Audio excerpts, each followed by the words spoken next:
Bienvenue dans cette nouvelle série de tutos dédiée au logiciel Blender.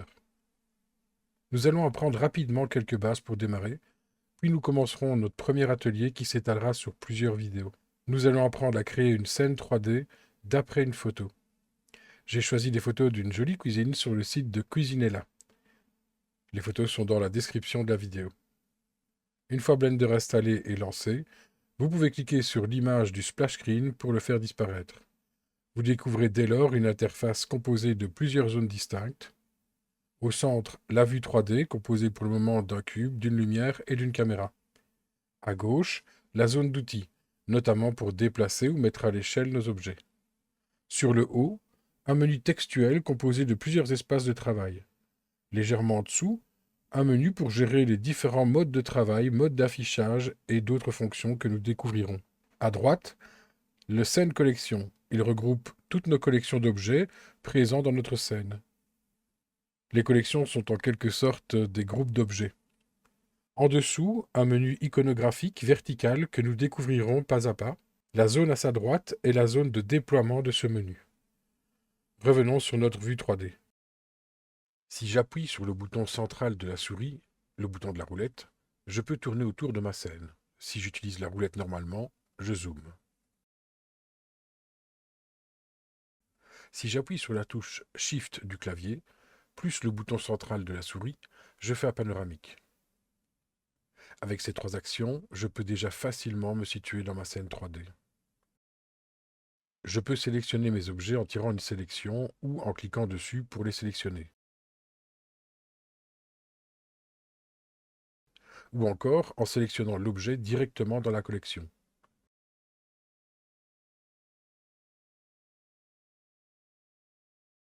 Si je clique à gauche, dans la zone d'outils, je peux sélectionner l'outil de déplacement et en utilisant les coordonnées X, Y, Z de mon objet, je peux le faire bouger dans toutes les dimensions.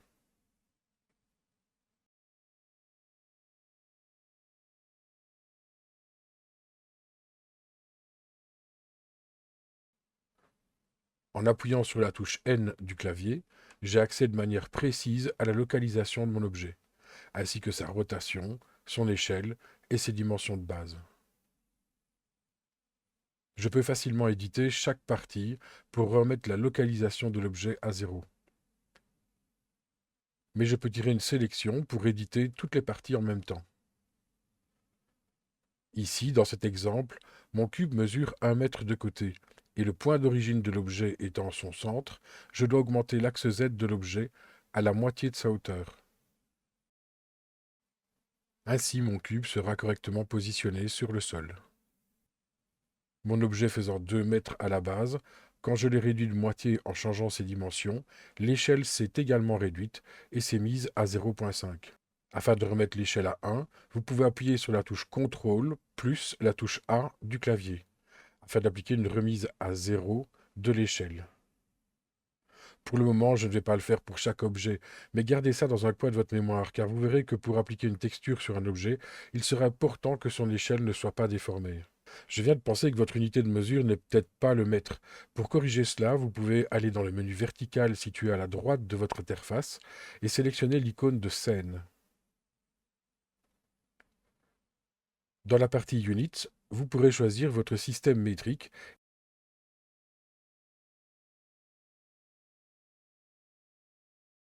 et régler sur mètre ou centimètre ou autre, c'est à vous de voir. Si je fais bouger mon objet en Z, je vois que l'axe est bleu. Il est également dans l'outil de sélection de vue, ici au-dessus à droite. Il en va de même pour l'axe X qui est en rouge et pour l'axe Y qui est en vert. Cet outil de sélection de vue me permet de passer par exemple d'une vue de côté à une vue top.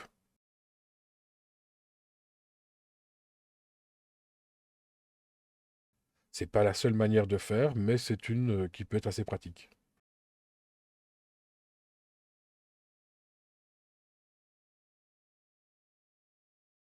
Le bouton de la roulette me permet de repasser dans une vue perspective.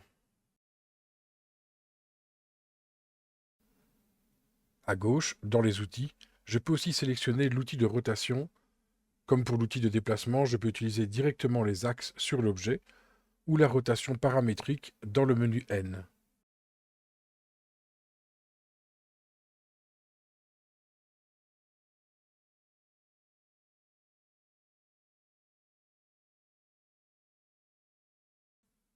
Si je tourne sur mes axes en ayant préalablement appuyé sur la touche CTRL du clavier, je fais des rotations de 5 degrés en 5 degrés.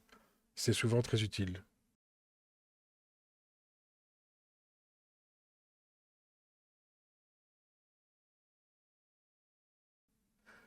De la même manière, je peux utiliser l'outil de mise à l'échelle pour faire varier l'échelle de l'objet dans toutes les dimensions. Il y a plusieurs modes de travail dans Blender. Nous étions pour l'instant dans le mode objet.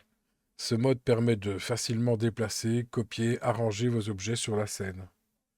Nous allons rapidement aborder un autre mode de Blender, le mode édition.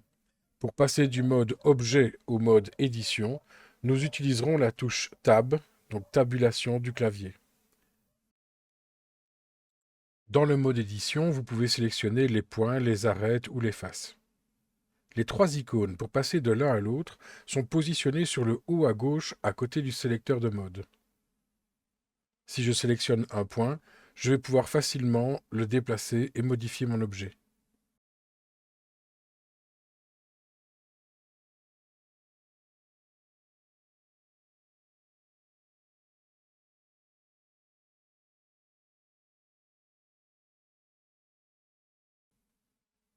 Si je repasse en mode objet, je vois qu'effectivement la modification a bien été prise en compte.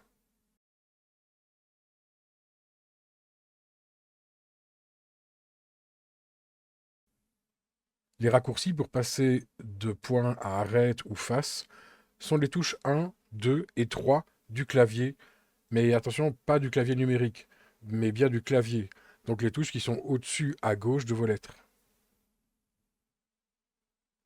Si je me mets en mode édition de face, je vais pouvoir déplacer facilement n'importe quelle face de mon objet.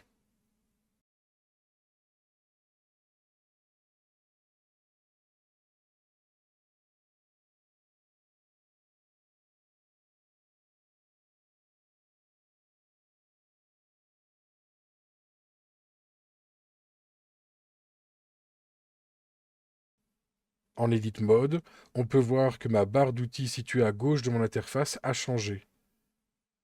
Je peux maintenant sélectionner d'autres outils, par exemple un outil d'extrusion de face. En cliquant sur le plus, je peux créer une nouvelle face que je déplace.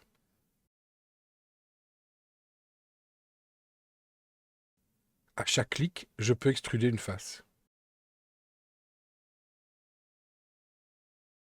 En quelques clics, il est facile de modifier complètement la topologie de votre objet.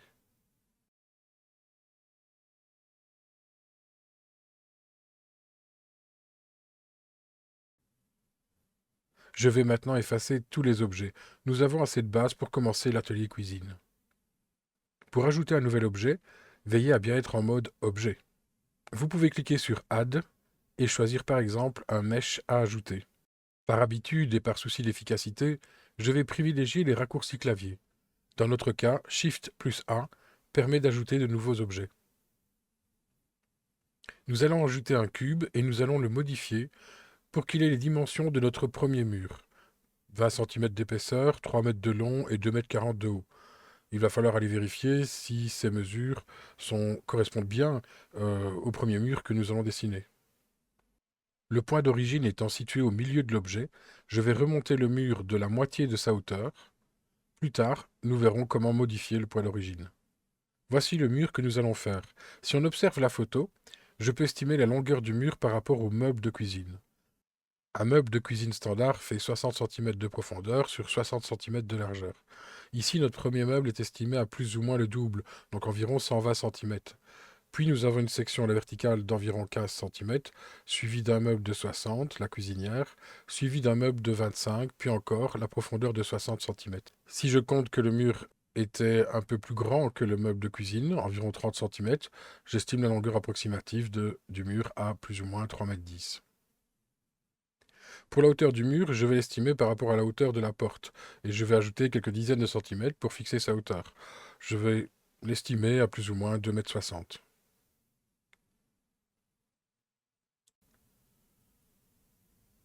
En utilisant Shift D, je duplique mon objet en rajoutant la lettre X, je le duplique mais en l'obligeant à rester sur l'axe X.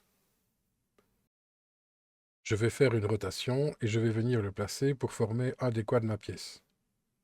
Il y aurait d'autres manières de faire, mais ici, avec ce que l'on a appris, pour l'instant, nous allons faire ainsi.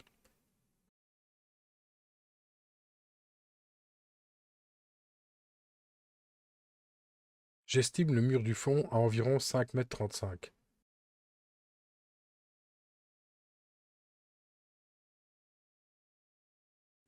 J'ajoute un nouveau cube qui va me servir de base pour mon meuble de cuisine. Mes meubles de cuisine faisant 60 cm de profondeur, la base au sol fait, elle, environ 5 cm de moins, donc 55 cm, sur environ 15 cm de hauteur et 2,80 m de long. Tout ceci n'est qu'estimation, il sera toujours possible de modifier les dimensions plus tard. Je peux appuyer sur la touche point du pavé numérique du clavier pour zoomer sur l'objet sélectionné. Je fais de nouveau Shift D et puis j'appuie sur la touche Z pour dupliquer mon objet en le maintenant sur l'axe Z. En modifiant cette dimension, je vais adapter cet objet pour qu'il devienne mon meuble de cuisine. Il fera donc 60 cm de profondeur, toujours 2,80 m de long et environ 75 cm de haut.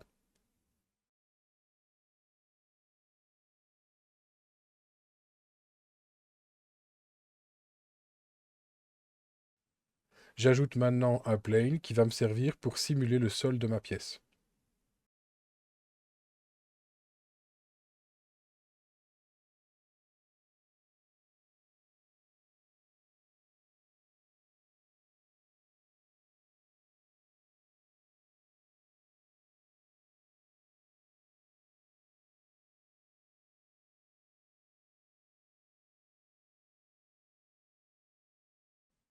Je vois que j'ai des petits problèmes de hauteur.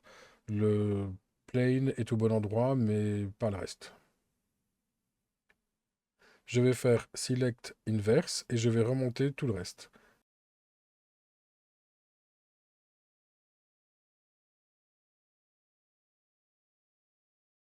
Puis je vais sélectionner mon meuble de cuisine, le premier, puis le deuxième avec Shift, pour les sélectionner tous les deux. Et je vais également les remonter.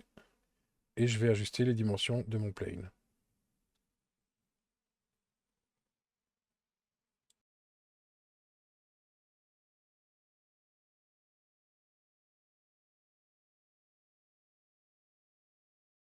Je fais pareil pour l'autre meuble de cuisine, j'estime sa longueur et je me sers des meubles déjà présents que je duplique pour créer les meubles du fond.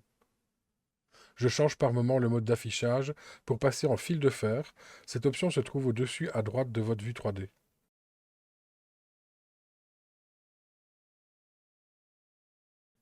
Je vais utiliser la même technique pour créer l'objet qui deviendra le frigo.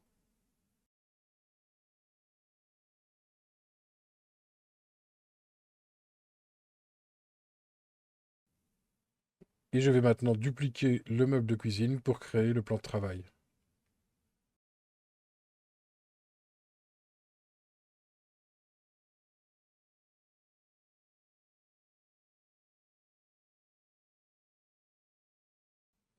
Je vais une nouvelle fois dupliquer le meuble de cuisine du fond de la pièce et m'en servir pour découper le mur et créer l'espace pour la future fenêtre.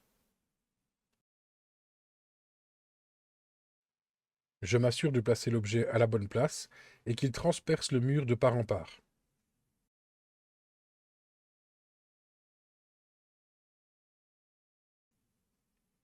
Je sélectionne le mur du fond et dans le menu vertical sur la droite de l'interface, je choisis l'icône de clé à molette qui permet d'ajouter un modificateur à mon objet. Attention, mon objet doit bien être sélectionné. Le modificateur que nous allons utiliser est le modificateur Boolean.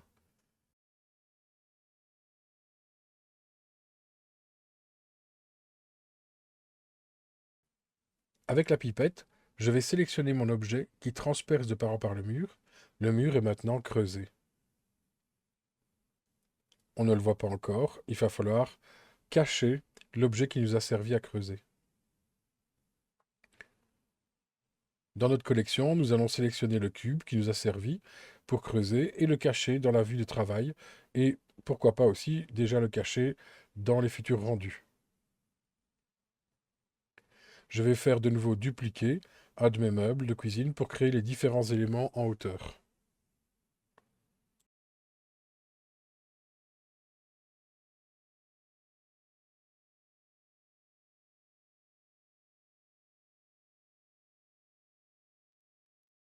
Vous pouvez constater qu'au début, ma technique est toujours la même. Je commence par délimiter avec des cubes l'emplacement de tous les objets pour essayer de trouver une cohérence dans les mesures et dans le placement de ces objets.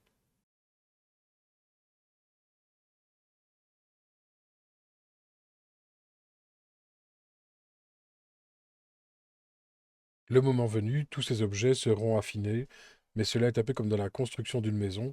On commence par le gros œuvre et on affine ensuite avec le reste. Afin de m'y retrouver plus facilement avec les différents objets présents dans ma scène, je vais aller ranger le scène collection. Je peux le faire en double-cliquant sur chaque objet pour le renommer.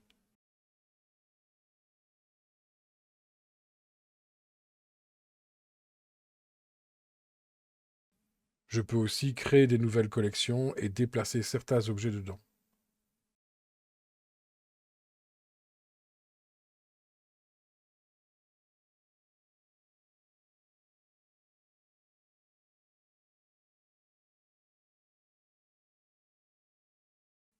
Une autre façon de faire est d'utiliser les raccourcis clavier. Quand un objet est sélectionné dans le viewport, je peux faire la touche F2 du clavier pour renommer mon objet.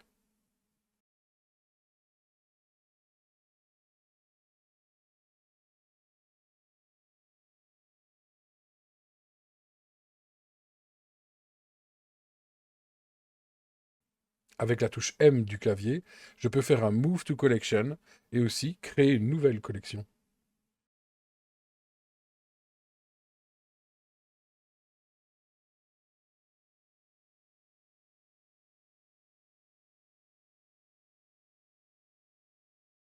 Je vais ensuite continuer avec les mêmes techniques et finir de délimiter l'emplacement des plus gros objets.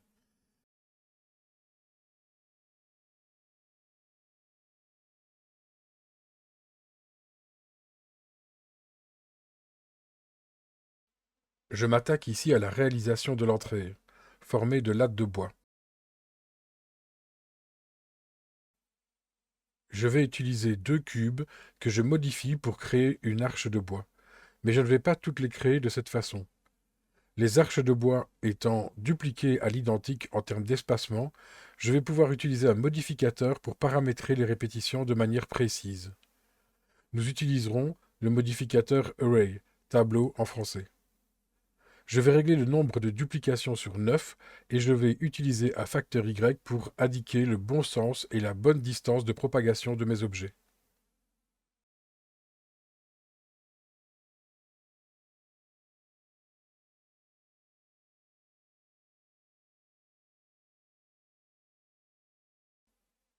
En appliquant le même modificateur avec les mêmes paramètres au bois du dessus, j'obtiens un positionnement parfait et encore facilement modifiable.